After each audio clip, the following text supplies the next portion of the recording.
Hi, my friends. Today I want to present you a new story. Enjoy watching it. The motel room hummed with the tired whisper of an aging air conditioner, fighting a losing battle against the late evening heat. The yellowed lamp flickered above me, casting shadows that stretched and curled across the stained carpet like they were searching for something. Maybe hope, maybe me. I sat on the edge of the lumpy mattress, clutching the receipt from the front desk. $79. That was all I had left in the world. It didn't look like a number. It looked like a countdown. Just hours earlier, my husband Jonathan stood in what used to be our living room, hands in his pockets, voice smooth and perfectly practiced. "Kelly, it's done," he had said. "The divorce, the settlement, take your things." His eyes had slid toward the lone cardboard box by the door, as if its sad, dusty corners contained the sum total of my worth. I'd whispered, "That's it?" He didn't even answer. He just walked away, closing the door behind me with a finality that rattled straight through my bones. Now the box sat at my feet, small and unimpressive, yet somehow heavier than the life I'd carried for years. I pulled it closer and lifted the lid. Inside, old photographs curled at the edges. My father smiling despite the perpetual exhaustion in his eyes. A ticket stub from a fair we went to the year Mom left. A few brittle papers that smelled like memory and engine oil. And then, hidden flat against the bottom, an old bank card, faded, scratched, practically prehistoric. I snorted softly. "Dad, you never had more than $20 at a time. What could this possibly be?"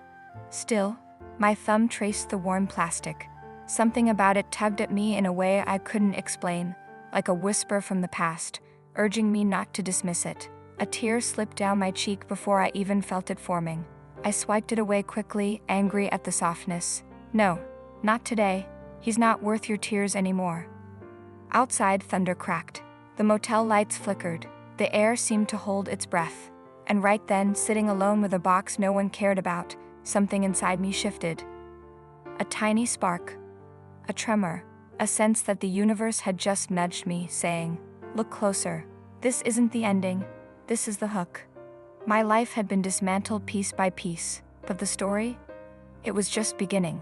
The next morning, I walked into East Coast National Bank feeling like an imposter wrapped in yesterday's clothes. My fingers tightened around my father's ancient bank card as I approached the counter. The teller, a young man with tidy hair and a cheerful expression, barely glanced at the card at first. "Let's see what we've got," he said casually. But the moment he ran it through the machine, his smile fell. His eyebrows shot up. Then he froze completely, like the screen had shown him a ghost. "Ma'am," he said quietly, "could you step over here for a moment?"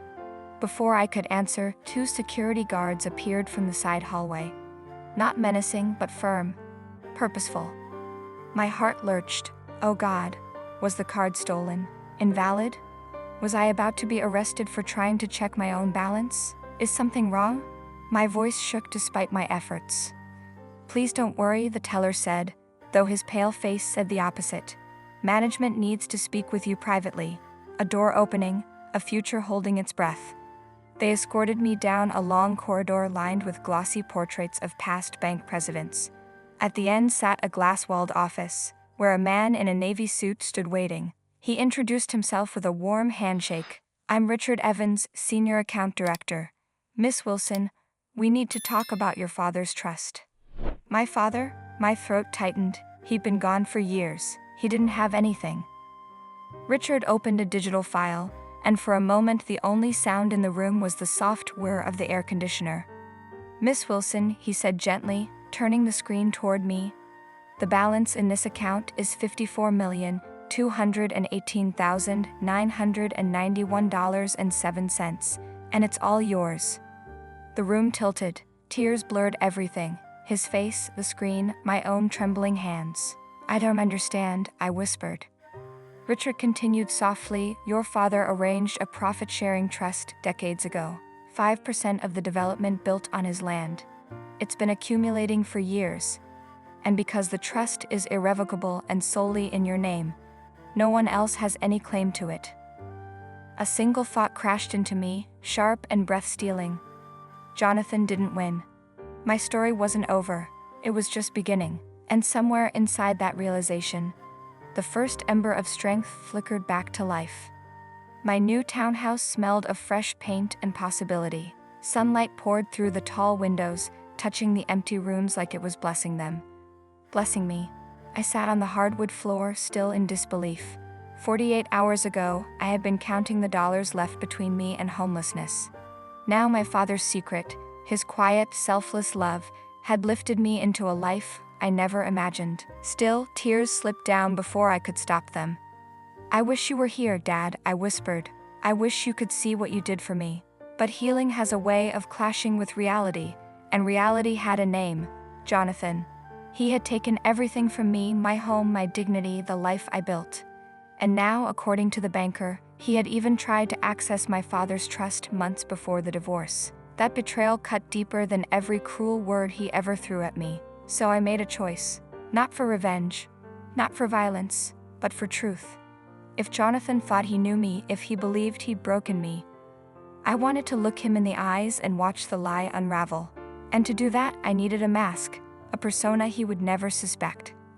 I stood before the mirror in my new walk-in closet, slipping into a sleek black dress that hugged confidence back into my bones. A pair of sunglasses, a bold red lip I never dared to wear before. I looked like a stranger, and yet more myself than ever. Just then my phone buzzed. My friend Mara's voice burst through the speaker. "Kel, wow, you look incredible. Are you sure about this?" "I'm sure," I said. My voice didn't shake this time. He always saw me as small. Tonight, he sees who I've become. Outside, the engine of my newly purchased Ferrari purred, low, powerful, promising. And as I walked toward it, one truth pulsed through my chest. Sometimes you must become unrecognizable to reclaim the parts of yourself someone tried to erase. And the next chapter of my life was about to open its doors. The mansion gleamed under crystal chandeliers, a playground of power and deceit. I parked the Ferrari out of sight, heart racing, and straightened my disguise. Tonight, I would do more than humiliate Jonathan, I would expose him to the world. Inside, laughter bounced off the walls. Jonathan, oblivious, clinked glasses with a circle of admirers. Then he saw me. His laughter caught in his throat, eyes wide, voice shaking. Is that you?" "Yes, Jonathan," I said, stepping closer, letting my gaze cut through the room like a knife. "The woman you thought you could destroy. And tonight, everyone sees the truth." I tapped my phone against his chest. A series of holographic screens flickered to life, projected for all to see. Bank statements, offshore accounts, fake shell companies, evidence of tax evasion, income concealment, and fraudulent transfers, all traced to him. Gasps echoed through the room. Champagne glasses trembled in shocked hands. "You stole from me, from everyone you touched," I said, voice steady but icy. Jonathan paled, frozen as the screens revealed every lie. His empire of lies crumbled in real time. I approached him, pretending casual intimacy. The needle kissed his leg. A needle with a weak poison temporarily paralyzed his body. Within seconds, he stiffened, paralyzed, eyes wide with terror. Several police officers burst in, guests screaming, flashing cameras immortalizing his downfall. Jonathan was arrested and handcuffed. "Your greed and cruelty end tonight," I whispered as the room erupted. "You underestimated the woman you broke, and a dog deserves a dog's death." Jonathan's desperate struggles were futile. Every lie, every theft, every attempt to hide his sins, all exposed in front of the world he thought he controlled. I stepped back, letting the chaos unfold, heart pounding. This wasn't just revenge, it was justice, public and irreversible. And for the first time in months, I felt true liberation, the rush of reclaiming not only my inheritance, but my dignity, my power, my life. The world outside the mansion felt impossibly quiet after the storm. Jonathan had been taken away by authorities for fraud, tax evasion, and financial deception, his empire unraveling in front of everyone who once envied him. I stood on the balcony, night air filling my lungs, and felt an unfamiliar lightness, freedom. Back at my townhouse, the Ferrari gleamed under the soft glow of the garage light. Every dollar, every asset I had inherited, was now truly mine, untouchable, a fortress of security I had never dreamed possible. but wealth alone could never heal the wounds Jonathan left. I opened a box I had carried through the chaos, my father's faded photographs and letters. Among them was a small envelope I hadn't noticed before. Inside, a note from him, written decades ago. "My dear Kelly, no one can take your courage, your heart, or your truth. Remember, justice begins with patience." I set the note on my desk and whispered, "I did it, Dad. I honored you, and myself. For the first time, I wasn't just surviving. I was living with power, dignity, and peace, unchained from the man who tried to destroy me." The world had witnessed my triumph, not through vengeance alone, but through exposing lies. And somewhere deep inside, a smile broke through. The woman who had once been left with only $79 and a box of dust now had everything: freedom, fortune, and the knowledge that no one could ever dim light again. Friends, what do you think of this story? Write your opinion in the comments. Would you like more stories? Don't forget to subscribe and hit the bell button so you don't miss any videos.